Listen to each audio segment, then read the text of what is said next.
Wow. You know, when I think back at yesterday, there was a lot of things that happened. Oh, wow. I'm still feeling it this morning, waking up.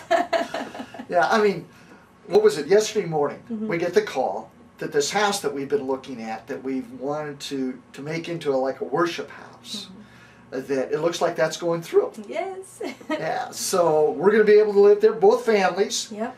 and then we're going to have space enough, especially down there in the basement, to have a lot of prayer meetings, to invite our friends over for worship times, Yep. and really expand this building a spiritual well in the home, you know, concept that we've been doing for a few years. Yeah. Actually, 7 to the month. 7 to the years. month. Yeah, 7 years to this month. Wow. That's just like the Lord. Oh, it is. It's like, okay, we've completed one thing, but now we've got a new beginning.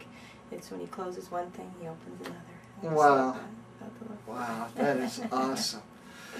You know, the one thing, though, that makes it a little bittersweet is that yesterday afternoon there was a fire just down the street from us. And a pretty big fire. Yes. It was an apartment complex, caught fire, and fortunately no one was injured, but 12 families lost their homes yesterday. So it just once again is a reminder of the times that we live in, and how important it is to fix our eyes upon Jesus, because everything that can be shaken will be shaken, Yes. and is being shaken. Yes. But anyway, last night though, that was a great prayer time. It was. Oh man, and what was going on with Jason? Well, you know, of course he's 12, so you kind of think that they're each going to have their own little part, but that the Lord will more focus on the, you know, older or whatever. But I love how God is not a respecter of age, because here we all go in worshiping the Lord with the songs, and I thought after a few songs he'd go on to something else. But what was so great is I'd look at him after each song was done, and it was as if his engagement just grew stronger and stronger and deeper. He started off by raising his hands, and then he knelt down on the ground, and then by a few songs later he was laying on the ground, and I thought, man, something's going on, but I wanted to leave him alone. And about 3/4 of the way through, he comes up to me and goes, "Mom, I can't stop crying," and he touches me. And the presence of God came over me, and I was so overwhelmed. I began to shake, and I just knew that God was doing something real serious in his life. And afterwards, I, of course, asked him, you know, what was going on? And he said, oh, the heaviness of the Lord was so strong, and the Lord showed me a vision. And, I mean, it was just all these things that had happened to him. And I love how the Lord is full of surprises like that.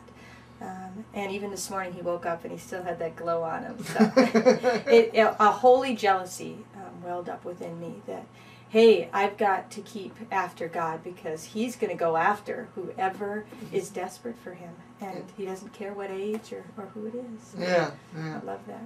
Well, how about you? Did anything happen as you were praying last night? Or? Well, I saw this. I was praying, and I just saw the Lord, this picture of the Lord, and he was walking towards a place that looked real familiar to him. It's as if he had walked the path before. And he gets there to this place that seemed to be real familiar to him, and he began calling out to somebody, but they weren't there. And he just said the words, "Where are you? Where are you?"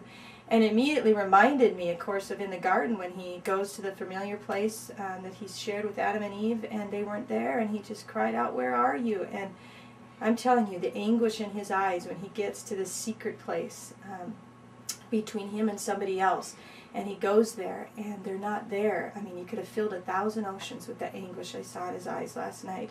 And it just broke my heart, the way he's so excited to get with us. And we each have our own little places with him. And yet when he gets there, and if we're not there, just the heartbreak he feels. And the words just, "Where are you?" I think are ringing throughout the atmosphere right now. Wow. In fact, you mentioned the garden. You know, the Garden of Gethsemane. It was there. They said, "Couldn't you wait with me for an hour?" There was that longing in that garden as well Yes. for his friends. Yes.